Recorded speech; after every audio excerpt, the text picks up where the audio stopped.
Hey everyone, welcome to my channel. Sa vlog na ito, i-share ko sa inyo kung paano mag-tinda sa Lazada. Yan. So, kung paano magiging seller ngayong 2004 to 2005. Okay? Kasi latest yon. Kasi dati, madali lang magtinda sa Lazada, sa mga online selling, sa Shopee. So, wala masyadong requirements ngayon. Meron ng kailangan naka-register ka na sa BIR. So, ayun, kaka-register ko lang po talaga. Kaya, ayun, nag-vlog ako, nag-share ako ngayon. Bali, ang sabihin ko lang sa inyo dito sa vlog na ito is kung ano yung mga requirements na kinuha namin para makapagtinda sa Lazada at saka kung paano ma-approve yung agad yung account ninyo. Ayan. So, kung bagong seller ka, kailangan meron na po ngayon na makapag-register ka sa BIR. Certificate of Registration. Siyempre, bago yon kailangan meron ka munang DTI. Kailangan mo kumuha ng DTI. Bago ka kumuha ng DTI, siyempre, may requirement din yun. Pero siyempre, sa iyo, meron ka ng DTI, tapos saka ka pupunta sa BIR para magpa-register. So, matagal-tagal yung proseso. Sa amin, kasi nagbagong lugar yon, so kailangan merong ID na nakapareho ng syempre ng ng bahay mo, ganon, ng address. So kung nagano ka sa ng ID, so pinag-antay ka ng appointment, tapos makaka-cancel yung appointment. So basta ganon, nakakuha kami ng DTI, and then nag-register muna kami sa BIR. So okay guys, kung magtitinda kayo sa Lazada, kailangan nyo i-download yung Lazada Seller app. Ayun. Ipakita ko sa inyo, ayan yung app na yon. So, pagka seller sa Lazada, bukod yung app. Hindi ka guys sa Shopee, isang app lang, Shopee app lang. Pwede ka nang tinda, pwede ka nang bumili. So, one app lang. Sa Lazada, magkaiba yung buyer at saka yung seller na apps na gagamitin. So, ayan nyo, i-download nyo na lang. Tapos, kailangan nyo syempre gumawa ng account. Okay, mag-open ng account. Tapos, iapasa nyo yung kailangan nyo. So meron na nga kaming meron na kaming certificate. Kailangan meron din kayong bank account. Ayan. Yung iba, pwede o tinatanggap yung kahit personal bank account lang. Pero kapag nag-business na kayo, mas maganda po na business account ang kukunin yung nyo na bangka, gagamitin nyo sa business nyo. Kasi mas maganda po na bukod ang personal at saka yung sa business. Ayun. Kasi magagamit nyo yun sa future din kapag kayo na LOA kayo ng BIR o kaya na kayo tag doon. Na-audit ang inyong business. Magagamit niyo yun. Kaya mas maganda simula pa lang bukod na yung business account nyo, yung business na pera nyo, tsaka yung personal na pera. Ayun. So, sa akin, ang ginamit namin is yung Maya. Yung Maya, yung anak kong ang pumili nun, yung Maya, ang nag-open siya ng account sa Maya. Ayun. Inaano sa kanya yung dati yung ayun, nasa inyo kung anong bangko yung pipiliin nyo. So basta pinili namin Maya. Pinadala kami ng noon, isang buwan lang yun. Papakita ko sa inyo yung account namin. So 1 month lang siya. Nag-open kayo ng account na yan kasi makukuha na namin yung certificate of registration noon dapat.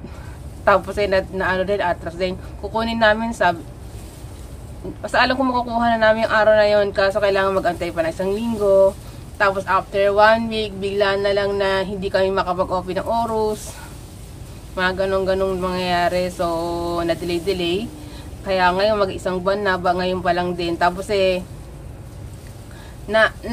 syempre, meron na akong account sa Lazada Seller Center.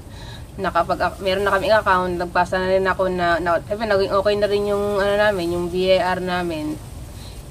Yung BIR at saka yung bangko. So, kompleto na. Makakapag-submit na kami. Kapag lahat kompleto na. Kaso na-re-reject. So, nare-reject. Bakit nare-reject? Yung mali namin is, kasi, syempre, magka-chat ka may sa Lazada, may agent dun call, i-contact, Lazada, parang customer service center, ganyan. Napakita ko na sa inyo yung, ayan. So, ang unang sinabi sa amin, baka ang kailangan yung, ang i-upload mong, sa bangko is, yung merong QR code ng Maya daw. So, pinalta namin. Kasi tinatanong ko, ba't hindi tinatanggap? Siyempre, antay kami ng 3 days na naman, ng araw, bago may reject, another reject na naman. Sabi ko, bakit gano'n? Pwede ba yung, mga gano'n, yung Maya, yung mga... Tapos, kasi ko rin, pinagtitingin ko ron, tapos, yung asing up, yung Lazada seller na bukas sa cellphone niya, pwede sa cellphone, pwede sa computer, binuksan ko rin sa CP ko. So, makikita ko rin kung ano yung magiging problema. Ayan. So, ayun. Titingnan ko rin bakit. So, nakikita ko rin. So, natulungan ko rin anak ko. Yung sunod ng yung problema naman is yung TIN number. Di ba may merong ganun yun? Number, tapos may ganun. So, dapat wala nang ganung symbol. Kailangan kompleto, puro number, dire-diretso lang. Tapos ay meron pang reject na naman, syempre. Kailangan tinignan ko yung merong ganun, pinindot ko. Sabi dapat daw parehas yung pangalan sa ID, pangalan, tsaka yun sa bangko. So, meron din galing sa Maya na papel, yun na lang inano ng anak ko, parehas yun daw, nakita mo yung address doon, tapos pangalan niya, yun naman ang pinasa niya. O, di silapit na naman namin. Tapos nung huli,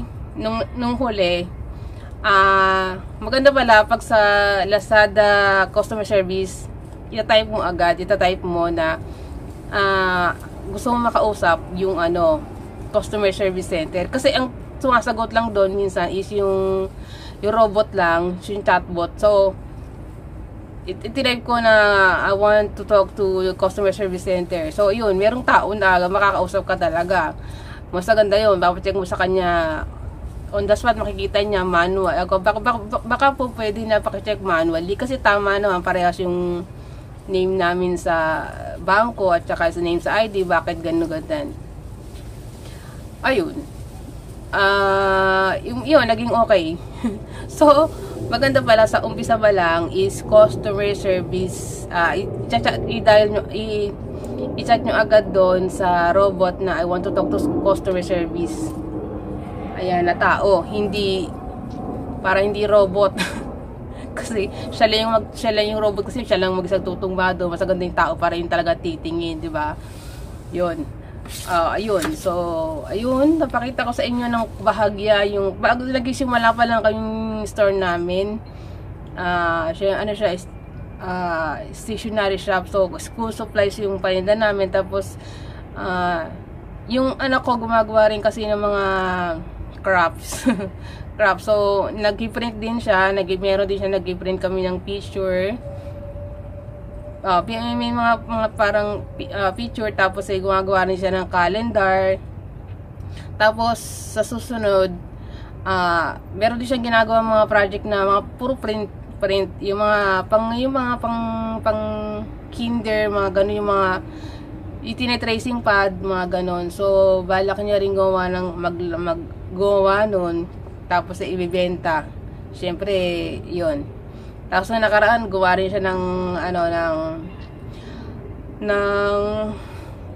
yung tag doon, sobrang pula, yung ampaw. So, yung may mga, tsaka yung mga pan-teachers day, mga ganun.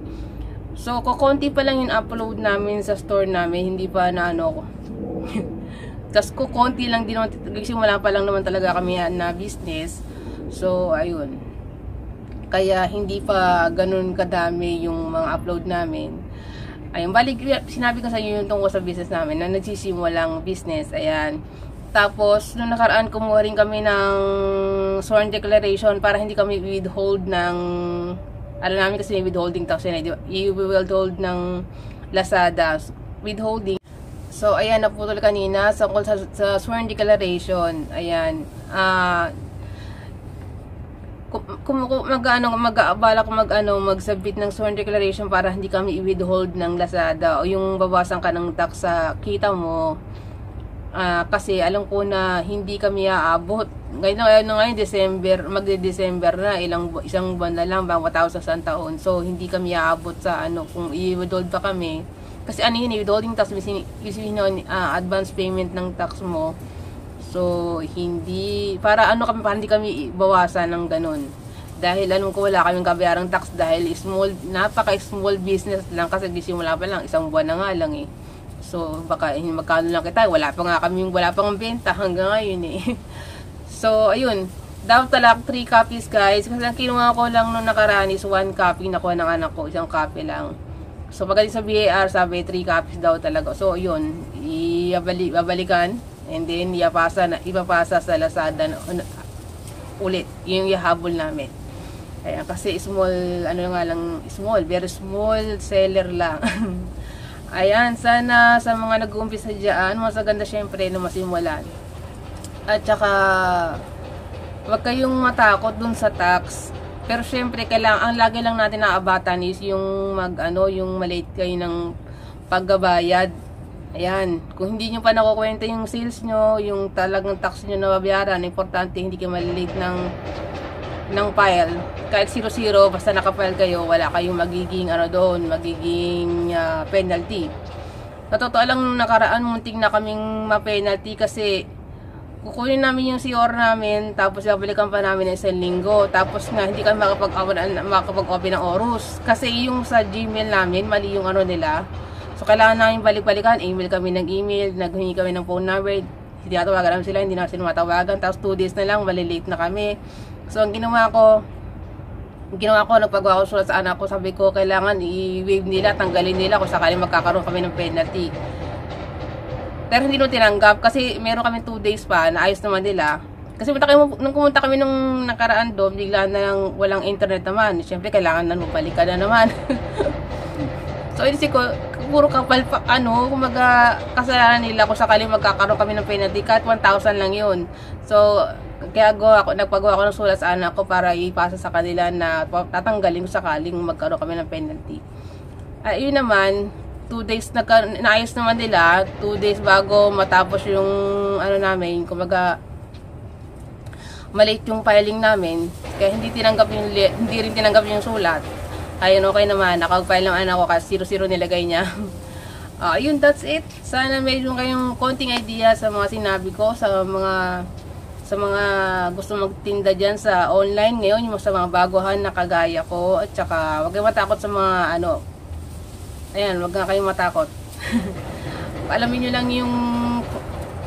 lang yung dapat, yung proseso, madali lang. At saka piliin nyo yung tax type na nakukunti talaga, hindi masyadong daming kailangan intindihin. At saka mas safe dyan is yung 8% ang kukunin nyo na tax type kung kayo ay nagsisimula pa lamang. And thank you so much for watching and bye-bye.